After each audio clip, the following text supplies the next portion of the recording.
Hi, everyone. I am so excited to announce that I have a new Google version of my summer trivia game. This is normally just in PowerPoint, as is all my trivia games, but I have finally figured out a way to have this work in Google where students can select a dollar amount and it will actually like disappear or be deselected in some way. So I've finally figured out something that will work and it works great. So let's show you. So I'm going to share my screen with you.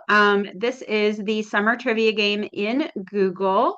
And to share this, I'm going to go to slideshow.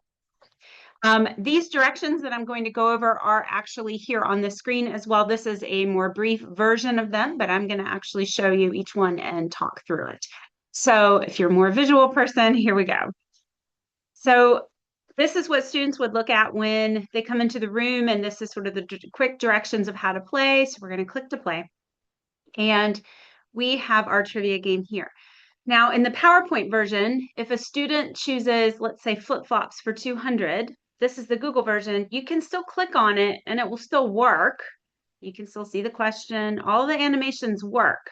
However, when you come back to this screen, that is not deselected. In the PowerPoint version, trigger animations will make that go away, the 200.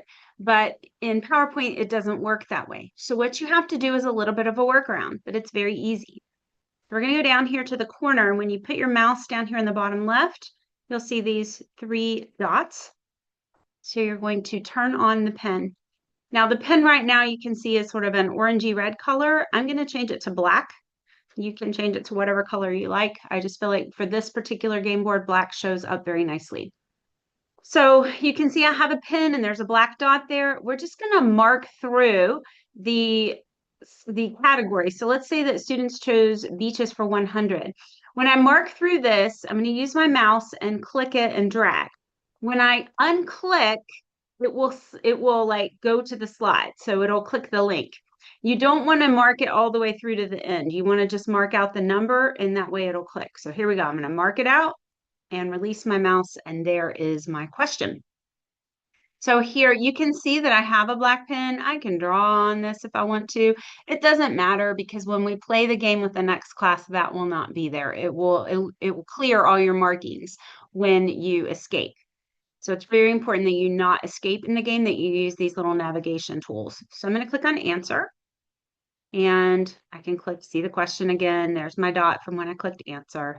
And I'm going to go back to the game board and my line is still there. Yay! So students know that 100 beaches is, whoops, I clicked the wrong thing. 100 beaches is still off limits. All right, so let's say they do 200 flip-flops. There's 200 flip-flops. Answer, back to game board, and now that's marked off. You can mark off as many of these as you need to. I did discover that if you mark all the way through over to here, it will not click. So if that happens, if it's by accident or whatever, you can just go and do it again and it'll work. Okay, it'll just have two lines. So yeah, super easy. And when you're done, let's say this class has ended and we will be playing this with our next class. We're simply going to escape and put this back in our editing mode. You can edit all of the questions and answers in the PowerPoint, and you can also edit the categories and the dollar amounts if you want to do that. It will still work. So notice that it cleared all of my markings. Okay, and it's ready again. Now I do need to turn the pen on again and change it to black again, and then we're ready to go. Okay. How cool is that? So I will work on converting my other games. I actually have 17 different trivia games.